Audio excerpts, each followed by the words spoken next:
I'm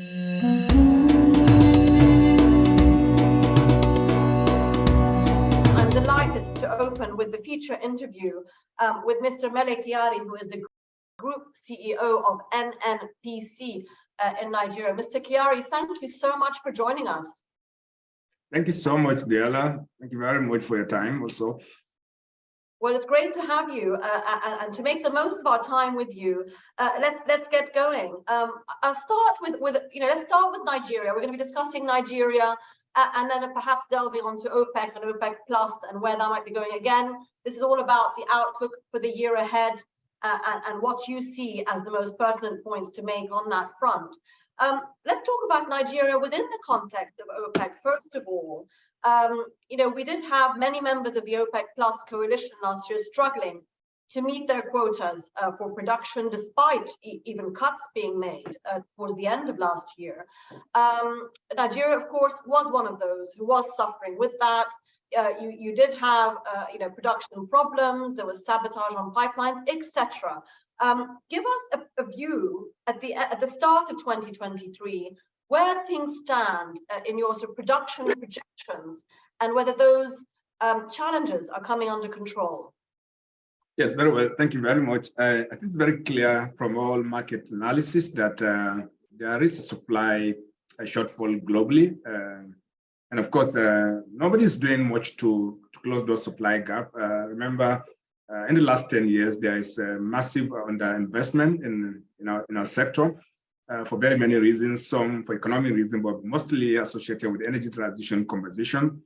And of course, this was further complicated by the COVID-19 period where investment came very low and there was no basis for people to put their money into this business.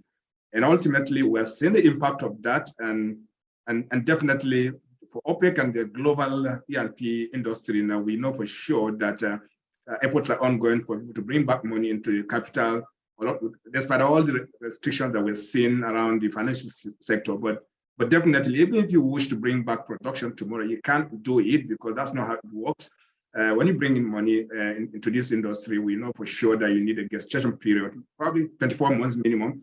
And at the best of intention, you can recover production immediately. And therefore, minding all the geopolitical issues, the Ukraine and very other associated issues with it, the fact still remains is that the net production is declining.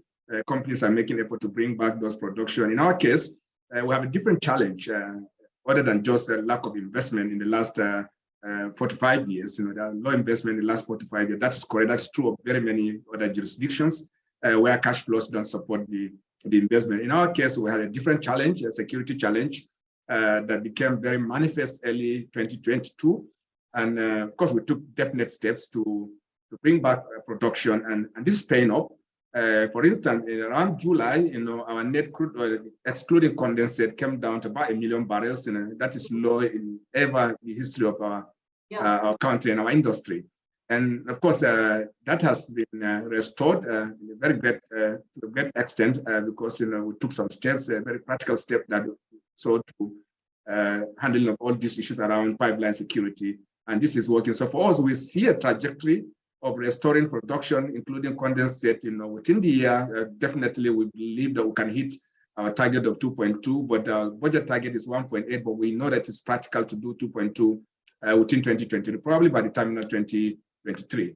This is practical. So for us, it's a moving target in a sense that with best of efforts, we can achieve this. So overall, in the OPEC basket and among all production, except for a few jurisdictions, we know for sure that investment today will not translate to production tomorrow, and therefore countries will continue to grapple with the ability to meet their quotas.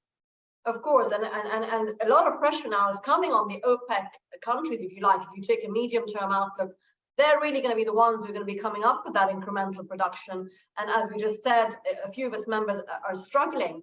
But you mentioned cash there and cash revenues. And of course, in 2022, because of your drop in production, you didn't generate as much revenue, obviously, as you did for the barrels that you were producing, could have produced. The other issue that Nigeria had and challenge was in some of it had to import more fuels, if you like, again. But what is the trajectory for that going forward? given your forex reserves to be able to continue with those purchases and imports? And structurally, has the fuel situation again improved in the country? NNPC restructured mid-year last year. Has that made any difference to how it's running operations? Yeah, it did make a difference. Remember that subsidy on fuel is always a government policy decision all over the world, and many countries do them in different ways. Yes, we have a direct network of value from the pump price of petroleum in our country. And in very many other countries, they do, because of the high energy costs in very many jurisdictions, including very many developed countries, they've brought down tax rates, eliminating tax on petroleum and so on and so forth. They all translate to the same thing, some form of a subsidy on petroleum. Wherever you have subsidy anywhere in the world, you do have to manage arbitrage across your borders from your supply chain partners and so on and so forth. So for us, NNPC becoming completely a private company today, owned by government, yes, but it's operating just like any other company in the country, like Shell, Chevron, and any other company they can think of in our country. And therefore, our relationship with government today in terms of supply of fuel is on a commercial basis. There's a service level agreement between us and the government to supply fuel and then sell it at the price that the policy decision of government has asked us to do. So it's not a problem at all for us as a corporate company. It's a value for us. We're delivering products to the country. We have the sufficient cash flow to support this. And there's a relationship between us and government. We don't see any challenge, delivering a product into our country. Man, the fact that, almost a 100% import of our petroleum product requirement because of the very fact that we have decided to rehabilitate all our 4 refineries in one sweep. And it does the right thing to do. We've made a very clear commercial decision to do this. And as soon as we are doing this, of course, as we all know in this platform, a very informed platform, we know that producing locally brings you close to supply, and that removes energy security issues. But other than that, the key impact is actually freight issues that you have to manage. And we're very comfortable with what we're doing now. We don't see any danger in supply into our country. We're meeting all our applications. We don't have any payment issues with our suppliers. And of course, as we are seeing the growing production from the crude oil production and condensate production, that we know that ability to pay will not be an issue for us. So we don't experience the kind of thing that other countries may be suffering today. So I don't see any challenge going forward, but the decision of whether or not the subsidies will remain will clearly be that of government, and we're happy to serve them. Okay, and just to go back to a point you made, just to get some clarity before we move on to slightly bigger picture, you said that you're hoping maybe 2.2 by the end of this year, 1.8 is more realistic target. Where is production today in January 2023? We by December, I'm sure I have the current figure for December. End of December, we did 1.519, which is not far from 1.8. And I have a number of projects that I have clear line of sight when they can come on board in 2023. There are restoration works that we're doing on some of our pipelines, which will clearly making the attainment of 1.8 very, very easy to attain. We're looking beyond that. We think that we can escalate it higher. Okay, I mean, let's talk a bit about that. With these ambitious plans for production to increase this year, hopefully, and of course, that's positive for Nigeria, more revenue. Now, will you be able to export those volumes within the OPEC Plus group? Because, of course, a big conversation to be had, and that's expected to be had within the group this year, is the whole question around baselines, which came into challenge last year. And the reality conclusion at the end of last year was that should any more oil have been needed, which it wasn't, that Saudi and the UAE, for example, would have had to take the slack because the other members weren't ready. Now, going forward into this year, we have OPEC not planning to meet for another few months. 2 questions for you. Do you think the decision they took in October to cut production was the correct one in hindsight, 3 months later? Secondly, do you expect this conversation on baselines to happen anytime soon? I think, first of all, when the production cut was announced in October, obviously it was based on the data that was available at that time. And then at that point, I recall that there was some gallop in prices downwards.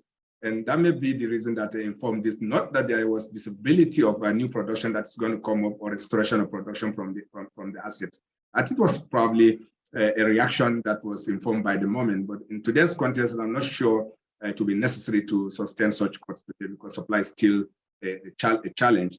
And of course, coming back to my country, around would we be able to send crude oil into the market? We're already doing that, yes, because every production that we do here today, because we're processing very little part of it, except in a few modular refineries. That means that Nigeria is contributing to the market in terms of supply of crude oil into the market. Not 100% of that production, when it's converted to product, comes back to our country. Of course, Nigeria is continuously contributing, despite the fact that today our net both condensate and crude oil production is around 1.5 million barrels per day. But we know that we are contributing to the market. We will escalate this. So even when we are able to get back our refineries, combined capacity 450 to 45,000 barrels per day, and then the Dangote refinery, which we believe that could come up on stream by the middle of the year. So national capacity will be somewhere around 1.1 million barrels per day. So you still have a net difference that has to go to the market. And of course, local processing, if we do this, we'll exceed our domestic product requirements. And definitely, we may not be supplying crude into the market, but literally, we're also delivering product into the market because there's a reversal of flow of sales. And that's all that's going to happen. Otherwise, the net national consumption will surely not be 1.1 million barrels in the next 1 year. It will not be so. Yeah, and what do you make of it? You're talking about the net flows have changed. You're talking about Nigeria specifically in terms of its domestic consumption, what it can then export. But let's just quickly put the question to you of, I don't want to get too much into the Russian question here, but of course, Russia's flows changed dramatically last year because of the war. We saw countries like China and India take more of its oil. And of course, we have product sanctions coming up in less than a month on Russian oil products. How is OPEC, from your point of view, OPEC viewing that change of flow from Russia in terms of its Asian market as obviously secure demand center? Does it feel any threat from that? I don't see any threat, because the production levels still remain about the same thing. The market has not rejected production from OPEC member countries. It's really change of flow of trade. And that's really what has happened. Because whenever you have political dislocation like we're having because of this Russia-Ukraine crisis, it did have impact of how much of crude oil is able to leave Russia. But overall, many countries have done some marginal increases. And because the price remains substantially high, consumers have also reduced their offtake. So therefore, that's some kind of balancing that has happened natural, that it has happened because of the factors of demand and supply. And this is very, very obvious. Of course, we have not seen any rejection. We have not seen significant cargo hanging in the markets today. That means that, flow has changed, of course, into Europe also. Vet volumes are also still coming into Europe. And of course, countries in the Middle East are also have not lost their market in the Far East. That's why the fact that you're seeing some flow from Russia into China and India. I've not seen any significant change to that equation. And do you think, again, we'll get this view from our panel that's coming up later in this session. Last year, obviously this price volatility was a big theme of the year for many reasons behind that. And the other one was really, trying to determine whether the supply or demand was being pulled more strongly. Literally month to month, the projections, expectations were changing because of the geopolitical situation, because of so many new macro factors hitting the world. But going forward now, for the first half at least of this year, Mr. Kyari, do you see, you talked about supply constraints and shortages generally, but if you look at oil prices, certainly they're not indicating any serious supply constraints at the moment, and that's with OPEC having cut production 3 months ago. So what's your projection for that picture going forward, the demand supply? What will be a bigger determinant factor this year, do you think? I think one thing is very obvious in the market. We haven't seen this level of gallop in prices in the history of the industry, where you see month to month or week to week changes that are unprecedented. You see losses of $10 in a week, and that's abnormal in this market. And we haven't seen this. Therefore, the whole balance of demand and supply haven't really, in reality, played out in the last 1 year or so. That means that the line of sight around new production limited, ability to bring back oil production is also limited by very many factors, financing, the response of the financial world to fossil fuel investment and so on, are really constraining that ability to respond. Therefore, I do not see a significant recovery of supply within the next 1 to 2 years. That means that you're going to live with this range of prices for a while to come. I'm not see how this demand will collapse because countries are coming back. China is recovering from COVID-19, and a number of countries, particularly sub-Saharan African countries, are growing. The economies are growing very, very fast against all odds, and that means that more consumption. And clearly, within the next 1 to 2 years, I'm not sure we'll see any fall in demand. That means that once demand don't fall, and you are not able to bring in new production, or you're not able to restore production, it means that you're going to live with whatever price you're seeing today. And that means that seeing a sub $75 to $80 oil is very, very unrealistic. Yeah, and I mean, that might be good for countries like Nigeria and OPEC countries and other producers, but certainly not a great picture, even if it's $70 or $80, which today is looking low. For consuming countries, particularly, as you said, developing countries, whether they're in Africa, Latin America, etc., that huge burden of cost of oil supply as consumers, debt burdens, of course, with a high dollar, etc. What stress are you seeing on the African continent on that front? Do you think that developing economies can live with $80 oil? Yeah, it's very difficult to predict that. But of course, what happens is that when prices get too high, your demand goes down. It's very natural. And countries will come up with other approaches to finding energy sources. And that's very, very correct. As you may be aware, in sub-Saharan Africa, our key fuel for transportation is petroleum. And infrastructure for railways are very, very underdeveloped, and therefore you're relying largely on internal combustion engine vehicles for transportation. You're almost left with no option than probably cut the frequency of your travels and all that. But ultimately, demand and supply will come to play, and countries will have to live with it. I know that a number of countries have been issues with ability to even import petroleum products that were going forward, and I'm sure the market is aware of this.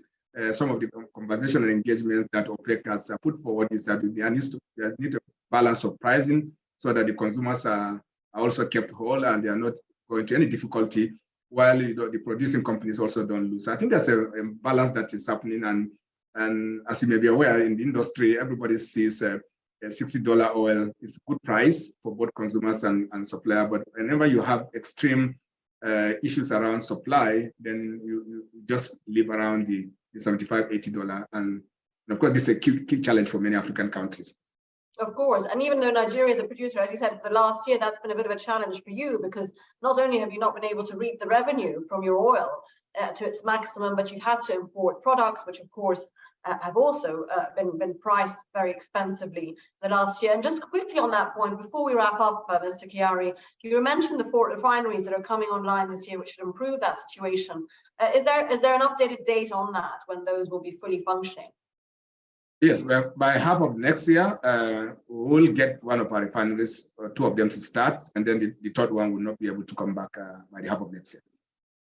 Okay, so for this year, then you would say that there might still be this year. Sorry, this year. I'm sorry. I thought we were in December. Apologies. It's this year. Sorry. We're in 2020. I apologize. I meant the half of this year. Thank you. Okay, then okay.